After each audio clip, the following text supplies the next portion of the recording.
오늘의 말씀은 요한복음 4장 35절로 38절 되겠습니다. 한 절씩 같이 보십니다. 요한복음 4장 35절로 38절까지입니다.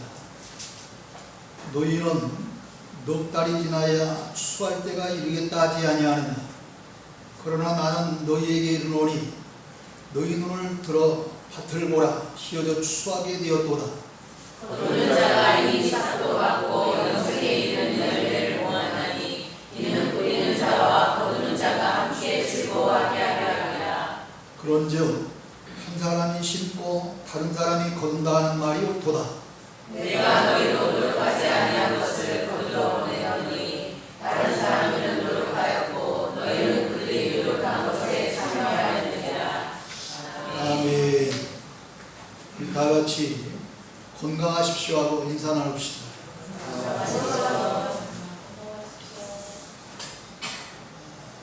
오늘은 봉독한 요한복음 4장 35절로 38절에 있는 말씀 가지고 뿌리는 자와 거두는 자라고 하는 제목으로 말씀을 드립니다. 본문은 6번째 남편과 살던 부정한 사마리아 여인이 아무도 없는 정오대를 틈타 물길로 수가성에 있는 야곱의 우물가에 왔다가 전혀 뜻밖의 한 사나이를 만나 대화를 나누다 보니 그가 오시리라 하는 그리스도인 것을 깨닫고 물기려고 이고 왔던 물동이를 그 자리에 버려두고 동네에 들어가 전도하여 많은 사람들이 몰려오는 것을 보신 예수님께서 제자들에게 하신 말씀입니다. 먼저 35절에 있는 말씀을 보면 예수님이 말씀하시는 추때는 세상이 곡식을 거둬들이는 추때가 아님을 알 수 있습니다. 제자들에게 예수님은 너희는 넉 달이 지나야 추수할 때가 이르겠다 하지 아니하느냐. 그러나 나는 너희에게 이르노니 너희 눈을 들어보라. 밭을 보라. 휘어져 추수할 때가 되었도다 라고 말씀하시지 않았습니까? 그러므로 예수님이 부정한 사마리아 여인을 전도하고 난 후 제자들에게 이 말씀을 한 시기는 곡식 추수 때로부터 4개월 전입니다.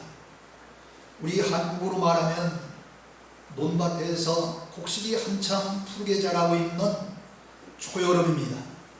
그런데 예수님은 추수하기 4개월 전 초여름에 눈을 들어 밭을 보라. 휘어져 추하게 되었더라고 말씀하신 것입니다. 그렇다면 예수님은 무엇을 보시고 그렇게 휘어져 추하게 되었도다라고 말씀하셨을까요? 혹시라도 누군가를 만날까봐 두려워 사람이 없는 정오를 틈타 야곱의 우물가에 물길로 왔던 사마리아 여인은 예수님을 만난 후에 180도로 변한 새 사람이 되었습니다. 그는 이렇게 새 사람이 되어 시선을 피해왔던 동네에 들어가 자기가 만난 예수님에 대한 말씀을 동네 사람들에게 전하니 동네 사람들이 이 옷을 입고 이 흰옷입니다. 이 흰옷을 입고 예수님을 보고자 몰려왔던 것입니다. 그때 예수님은 몰려오는 무리들을 추수할 영적인 곡식으로 보고 눈을 들어 밭을 보라. 휘어져 추수할 때가 되었도다라고 말씀하신 것입니다. 그러므로 예수님이 말씀하신 추때는 곡식을 추수하는 가을이 아닙니다. 당시로는 예수님 앞으로 몰려오는 수많은 무리를 보고 하신 말씀이지만 좀 더 깊이 생각해 보면 이렇습니다. 마태복음 13장 39절에 보면 추때는 세상 끝이라 그랬습니다. 그러므로 예수님이 다시 오실 재림이 때로 영적인 추때가 가까이 왔다는 말씀입니다. 36절에 보면 그때는 뿌리는 자와 거두는 자가 함께 즐거워할 것이다 그랬습니다. 예수님은 씨 뿌리는 농부의 비유를 통해서 천국에 대한 말씀을 하신 바가 있습니다. 그렇기 때문에 농부들이 씨를 뿌리고 가꾸는 땅만 밭이 아니라 마태복음 13장 38절에 보면은 밭은 세상이라 이렇게 말씀하신 것입니다. 이 세상을 밭으로 보는 사람은 가만히 있지를 못합니다. 일을 하고자 하는 의욕으로 넘치기 때문입니다. 사람은 누구나 탐스럽게 잘 익은 곡식을 보면 추수하고 싶어지고 또 잘 익은 과일을 보면 따고 싶은 마음에 충동이 생깁니다. 오늘 또 이 세상을 추수할 밭으로 보는 이는 성령의 감동이 일하게 만들 것이요 세상을 주님의 일터로 보게 될 것입니다. 그리고 거두는 일, 즉 추수하는 일에 동참하고 싶은 마음이 생기게 되는 것입니다. 그렇기 때문에 예수님은 제자들에게 마태복음 9장 37절로 38절에 보면은 추수할 것은 많되 일꾼이 적으니 그러므로 추수하는 주인에게 청하여 추수할 일꾼을 보내주소라고 이렇게 말씀을 하셨습니다. 이렇게 추수할 세상 밭은 추수할 일꾼을 기다리고 있습니다. 본문 36절에 보면은 그런데 거두는 자가 이미 싹도 받고 영생에 이르는 열매를 모으나니 이는 뿌리는 자와 거두는 자가 함께 즐거워하게 하려 함이라 그랬습니다. 그렇다면은 이 거두는 자와 뿌리는 자가 과연 어떤 이들일까요? 이에 대하여 신학자들도 목회자들도 여러 설들이 난무합니다. 그러나 누가 무슨 말을 하든지 성경보다 더 정확한 답은 없을 줄로 압니다. 마태복음 13장 37절에 보면은 좋은 씨를 뿌린 자는 인자라 그러셨습니다. 그리고 마태복음 4장 14절에 보면은 뿌리는 자는 말씀을 뿌리는 것이라 그랬습니다. 그러므로 생명을 살리는 말씀이 이 세상의 씨 가운데 가장 좋은 씨요 그 좋은 씨를 뿌린 자는 예수님이신 것을 알 수 있습니다. 다시 말하면 복음의 씨, 말씀의 씨를 뿌리신 이가 바로 예수님이시다 이 말입니다. 또 본문 38절을 보세요. 내가 너희로 노력하지 않은 것을 거두러 보내었노니라고 하셨으니 거두는 자, 곧 축구는 누구인 것 같아요? 이 말씀 보니까 내가 너희로 노력하지 않은 것을 거두어 보내었노니 그랬어요. 이렇게 거두는 자가 너희라고 하는 그런 말입니다. 근데 지금 예수님이 누구에게 하신 말씀이요? 당시 제자들에게 하신 말씀입니다. 그러므로 축구는 제자들인 것입니다. 오늘날로 말하면 예수 믿는 우리들까지도 해당이 됩니다. 그런데 이단들은 자기들이 거두는 자라고 말을 하며 기성교회 교인들은 다 거두는 자가 되지도 못하고 주님의 즐거움에 동참할 수 없다고 그렇게 강조하고 있습니다. 그러나 우리는 분명히 성경의 답을 통해서 절대로 이런 말에 현혹을 당하면 안 되겠습니다. 우리가 영생에 이르는 열매를 모을 축이라는 사실을 우리 모두 다시 한번 깨달아야 될 줄로 믿으시기를 바랍니다. 그러므로 우리가 뿌리는 자인 예수님과 더불어 즐거움에 참여하게 될 줄로 믿습니다. 예수님이 부활하신 후 이제 40일 동안 사역을 하시다가 감람산 위에서 많은 이들이 보는 가운데에 승천을 하시고 그 위에 오순절날 성령이 강림하심으로 영적인 그러한 추수는 이미 시작이 되었습니다. 성부 하나님은 우리의 구원을 예정하시고 성자 예수님은 우리를 구원하시기 위하여 죄와 허물을 사해 주시고 우리를 이제 영원한 천국으로 보내시기 위해서 십자가에 피 흘려 돌아가심으로 우리의 죄를 대속해 주시고 또 오순절날 임했던 그런 이 성령님께서는 전도라고 하는 방법으로 추수할 열매를 거두어 드리도록 하신 것입니다. 그래서 사도행전 1장 8절에 보면은 성령이 임하면 권능을 받고 예루살렘과 온 유대와 사마리아 땅끝까지 이르러서 그리스도의 증인이 되리라 하시라 그랬습니다. 이 때문에 성령 받으면은 뭐가 임하게 되어 있어요? 권능이 임하게 되어 있는 거예요. 그리고 해야 할 일이 다른 일이 아니라 바로 이 전도라고 하는 이 추수할 열매를 거두어 드리도록 하신 것입니다. 그러므로 전도는 충분히 열매를 거두어 드리는 일인 것입니다. 그래서 본문에 보면 예수님을 처음 만났을 때는 예수님이 누구인지도 몰랐지만 예수님과 대화를 나누면서 점점 그가 예수 그리스도라고는 우리라는 그런 메시아인 것을 깨닫고 이제 부끄러움도 마다하지 아니하고 동네에 들어가서 많은 사람들에게 자기가 만나보고 자기가 들었던 그런 예수님에 대한 말씀을 전하니 많은 사람들이 예수님 앞으로 몰려오는 것을 보시고 예수님이 제자들에게 너희 눈을 들어 밭을 보라 휘어져 추하게 되었더라고 하시며 감격에 찬 말씀을 하신 줄로 믿으시기 바랍니다. 예수님은 좋은 씨 곧 생명을 살리는 말씀을 뿌리기만 하시지 아니하고 직접 하늘이 미랄이 되셔서 땅에 떨어짐으로 많은 열매를 맺기 시작했습니다. 지금 이 열매를 거둘 자가 과연 누구입니까?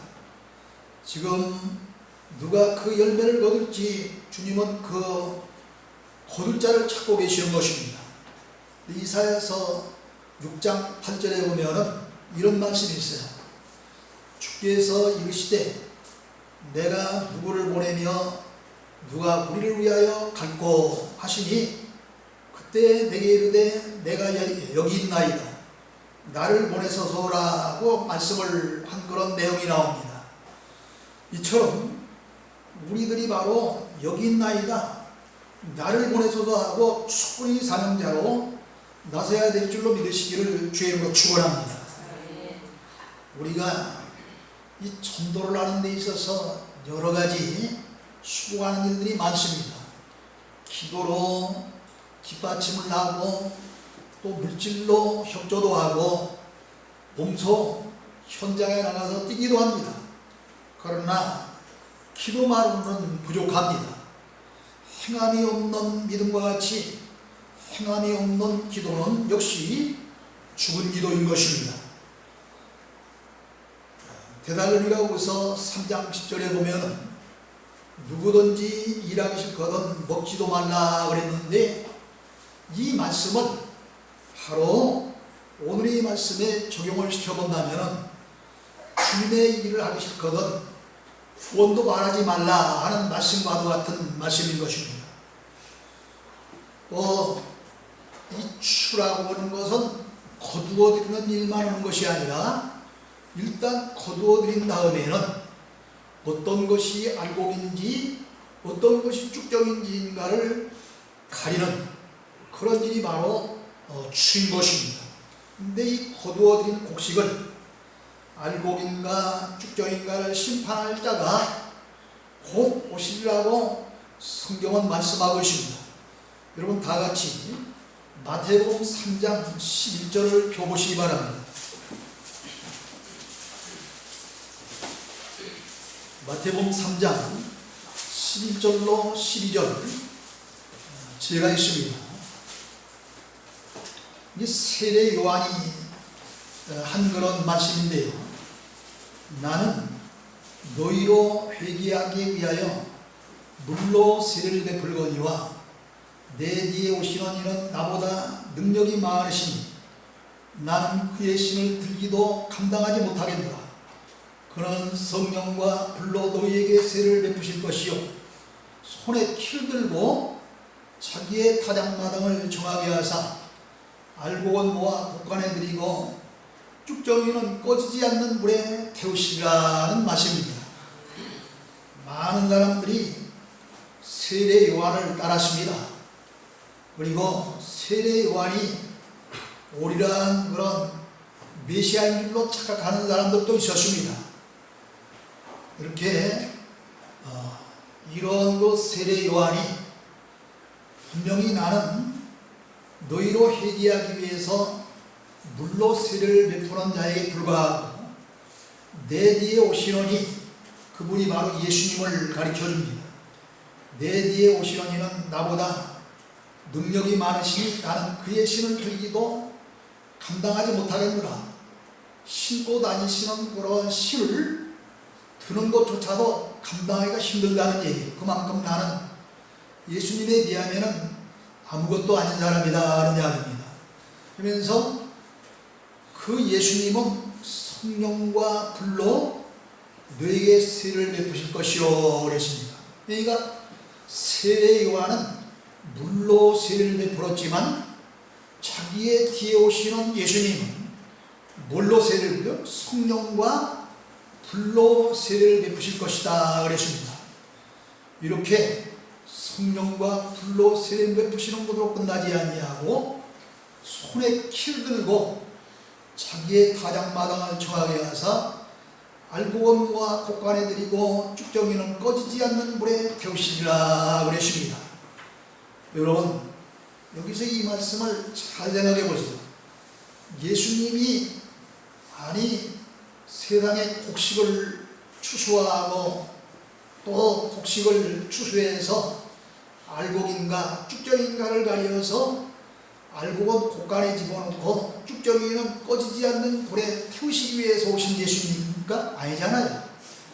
예수님은 많은 사람들을 구원하시러 오신 예수님이십니다. 복음을 들고 오신 예수님입니다. 이 때문에 아까 좋은 씨를 뿌린 자는 누구라고 그랬어요? 예수님이라고 그랬잖아요. 이와 같이 이런 그 예수님이 왜 손에 키를 들고 자기의 타작마당을 정하게 하사 알곡은 모아 이제 곡간에 들이고 쭉정이는 꺼지지 않은 불에 태우시라 그랬겠습니까? 만약에 이것이 진짜 문자 그대로 알곡과 쭉정이를 가리는 그런 타작마당의 일이라고 한다면 쭉정이를 이렇게 불에 던지는데 그분은 아무리 오래 타봤자 하루 정도면 끝나요. 그렇잖아요. 아무리 오래 타봐도 몇 시간, 하루 정도면 끝나는 물입니다. 그러나 꺼지지 않는 물이니 바로 영원한 지옥불인 줄로 믿으시기를 바랍니다. 그러므로 여기 알곡과 쭉정이는 알곡 같은 성도와 쭉정이 같은 그런 교인들을 가리키는 말입니다. 이 때문에 여기 타작마당은 바로 세상의 곡식을 알곡과 쭉정이를 가르는 그런 타작마당이 아니라 전에 말씀드린 역대하 3장 1절에 있는 말씀대로 솔로몬이 성전을 건축한 모리아산이요 또 다윗에게 하나님이 나타나신 곳이요 여부수 사람 오르나니 타작마당인데 그곳에 다윗이 정한 곳이라 그랬습니다. 그리고 또 이 곳에서 아브라함이 이삭을 번제물로 바친 그런 곳이기도 합니다. 이와 같은 곳이 바로 성전이 있었던 그런 솔로몬의 성전을 지어서 솔로몬의 성전이 있었던 곳이니 오늘날 우리들이 예배하고 있는 이곳 성전이 바로 영적인 타작마당인 줄로 믿으시기를 바랍니다.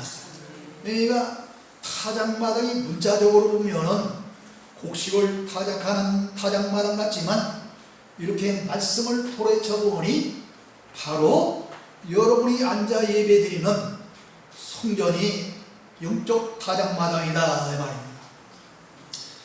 앞서 세례 요한이 말한 대로 알곡은 모아 천국이라고는 곳간해드리고 쭉정이는 모아 꺼지지 않는 불, 곧 지옥에 보내기 위해 다시 오실 예수님은 심판주로 오실 것입니다.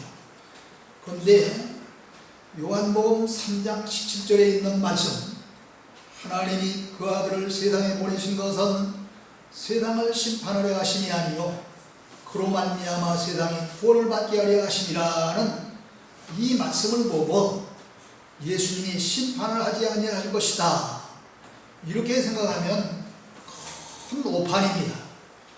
왜냐하면 요한복음 5장 22절을 보세요. 그곳에는 분명히 아버지께서 아무도 심판하지 아니하시고 심판을 다 아들에게 맡기셨다 그랬습니다. 그 아들이 누구예요? 예수님이잖아요. 분명하게 이렇게 하나님 아버지께서 아무도 심판하지 아니하시고 그 심판의 권세를 아들 대신 예수님에게 맡기셨다고 말씀하셨어요. 그러므로 처음 오신 예수님, 처음 이 땅에 2000년 전에 오신 그 초림 예수님은 죄인들을 구원하러 오신 그런 구원의 예수님으로 오셨지만, 다시 오실 재림하신 예수님은 알곡인가 쭉정인가를 가르는 그런 심판주로 오시는 그런 심판의 예수님인 줄로 믿으시기를 주님의 이름으로 축원합니다. 그러니까 분명히 처음 오실 때의 초림 예수님과 다시 오시는 그런 주님은 전혀 다른 거예요. 이 처음에 예수 그리스도를 맞이할 자들은 전부 죄인으로 하실 때 날 불러 주소하는 것이 맞는 것입니다. 그러나 마지막 예수님이 이 땅에 오실 때에 심판주로 오시는데 죄인으로 하실 때 날 불러달라면 되겠어요? 그때는 믿음으로 말미암아 의인된 우리들이 알곡이 되어져서 예수님의 부름을 받고 영원한 천국에 들어가야 될 줄로 믿으시기를 주의 이름으로 축원합니다. 사랑하는 여러분, 그런데요, 이 곡식은요, 다 처음에는 쭉정이로 시작하여 햇빛을 많이 받고 걸음길을 잘 빨아들이고 이 통풍이 잘 되면, 바람이 잘 통하면 알곡이 되는 것입니다. 또 병이 들면 약통을 짊어지고 들어가서 약을 치는 것. 그러므로 이제라도 모든 우리들은 열심히 아침빛이 되시고 의의 태양이 되신 하나님의 빛을 많이 받아야 되겠습니다. 또 말씀의 자양분을 많이 받아 먹어야 되겠습니다. 그러기 위해서는 주일 낮 예배뿐만 아니라 어떤 예배든지 할 수만 있으면 예배에 많이 참석해서 바로 의의 태양이 되신, 아침빛이 되신 예수님의 빛을 많이 받아야 되는 것입니다. 또 병이 들면 기도로 물리쳐야 되는 것입니다. 이렇게 하여 주때에 모두가 다 쭉정이 신자가 되지 말고 알곡 신자가 되어서 영원한 천국의 국간에서 영생복락을 누리실 수 있는 여러분이 되시기를 주의 이름으로 축원합니다. 그런데 일하는 자는 그냥 놔두지 아니하시고 반드시 보상이 있다 그랬습니다. 본문 36절을 잘 보세요. 본문입니다. 거두는 자는 이미 싹도 받고, 이미 싹도 받고니까 과거형이에요. 또 영생에 이르는 열매를 모으나니 이는 뿌리는 자와 거두는 자가 함께 즐거워하게 하려 함이라 하셨습니다. 당시 제자들이 하신 말씀 같지만 사실 제자들뿐만 아니라 우리들도 역시 거두는 자입니다. 거두는 자는 이미 싹을 받았다고 그랬습니다. 거두는 자의 반열에 들어간 성도들은 알곡 신자인가 쭉정이 신자인가 우리들이 가린다고 한다면은 이게 어떤 신자일 것 같아요? 알곡 신자 아니겠습니까? 이와 같이 알곡 신자로 이미 싹을 받듯이 구원의 약속을 받은 자여, 뿌리는 자이신 예수님과 더불어 천국에서 영원히 즐거움을 누리게 되는 것입니다. 누가복음 10장에 보면은 예수님께서 12 제자 외에 70인 제자들에게 전도 파송 명령을 내리신 적이 있습니다. 이들은 열심히 전도하고 돌아와서 예수님께 보고하기를, 누가복음 10장 17절에 보면은 뭐라고 얘기하냐면은 주의 이름이면 귀신들도 우리들에게 한몫합지다 하면서 즐거워했습니다. 그때 누가복음 10장 20절에 보면은 예수님이 뭐라고 말씀을 하시냐면, 그러나 귀신들이 너희에게 항복하는 것으로 기뻐하지 말고 너희 이름이 하늘에 기록된 것으로 기뻐하라 하셨습니다. 그러니까 전도하면서 병든 자들을 고치고 귀신자에게 귀신을 쫓아내고 올 때에 역사가 나타나는 거 보니까 기쁘지 않습니까? 이런 보고를 했는데 그런 걸로 기뻐할 것이 아니라 너희들 이름이 어디에? 저 하늘나라에 기록된 것을 기뻐하라 그랬습니다. 그러니까 구원받게 된 것을 기뻐하라는 말이에요. 이렇게 현재는 영원 구원의 기쁨이 있고 미래에는 상급이 있으니 수군에게는 항상 기쁨이 넘쳐나게 되어 있습니다. 그런데 본문 38절에 보면은 내가 너희로 노력하지 않은 것을 거두러 보내었노니 다른 사람들은 노력하였고 너희는 그들의 노력한 것에 참여하였느니라 말씀하고 있습니다. 여기 노력한 그들이 과연 누구란 말입니까? 후구한 견해가 많습니다.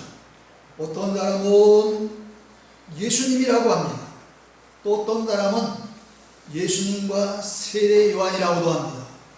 또 어떤 사람은 구약의 하나님의 사자들이라고 합니다. 그러나 분명한 것은 오늘 이 말씀은 누구에게 하신 말씀이죠? 제자들에게 하신 말씀이므로 이 제자들은 거두는 자라고 할 때에 이 노력한 자, 신선 자들은 사도 이전에 노력한 사람들임에 분명합니다.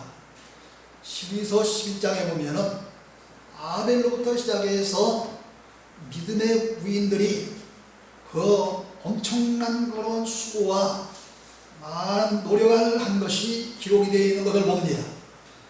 믿음으로 이웃 나라들이나 이방인들과 싸워 이기기도 하고 의를 행하기 위해서 무수한 노력을 하기도 하고 또 사자들의 입을 막기도 하고 불의 세력을 막기도 하고 어떤 이들은 더 좋은 부활에 참여하기 위해서 심한 고문을 받으면서도 구차하게 변명을 하지 아니하고 또 어떤 이들은 조롱과 채찍과 결박과 옥에가 치는 고난과 돌과 툭과 칼을 받기도 하고 또 어떤 사람들은 환난과 궁핍을 당하기도 했다 그랬습니다.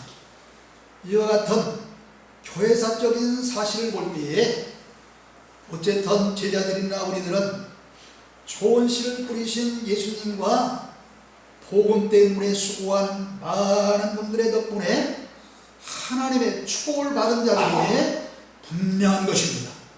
제자들은 주님의 말씀을 믿고 주님을 섬기며 복음을 증거하는 자들입니다.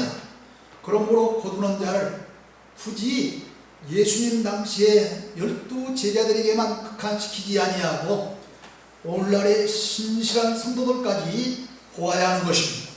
그렇다면 사도시대 이후에도 복음 때문에 순교하고 가진 고문과 고난과 핍박을 받은 분들이 얼마나 많습니까? 그때 우리들이 잘 아는 대로 그 바울사도도 그 얼마나 많은 그런 고난을 받고 핍박을 받고 고통을 받고 옥에 갇히기까지 했습니까? 스데반 집사도 말씀을 증거하다 돌에 맞아 순교하지 않았습니까? 뿐만 아니라 그 외에도 6.25 전쟁 시 혹은 일제 36년 동안의 강점시대에 수많은 주의 사자들과 주의 백성들이 엄청난 그런 고난과 핍박과 또 순교까지 당하는 그런 일들이 얼마나 많았습니까? 이렇게 복음 때문에 수고하고 노력하는 분들이 있었기 때문에 우리들은 거두기만 하는, 즉 추수꾼의 사명을 잘 감당하기만 하면 되는 놀라운 은혜를 받아서 복음의 씨를 뿌리는 자이신 예수님과 더불어 즐거움에 참여할 수 있는 축복을 누리게 되는 것입니다. 사랑하는 성도 여러분, 이제 우리는 이 본문이 주신 말씀의 뜻을 바로 알았습니다. 바로 깨달았습니다. 이 사실을 깨닫고 바라는 것 끝나지 말고 굳게 믿고 주어진 사명과 특히 거두는 일, 즉 전도의 사명에 최선을 다할 때에 더욱더 넘치는 하나님의 은혜와 축복이 여러분과 함께 하시기를 주의 이름으로 축원합니다. 하나님 아버지, 은혜와 사랑을 중심으로 감사합니다.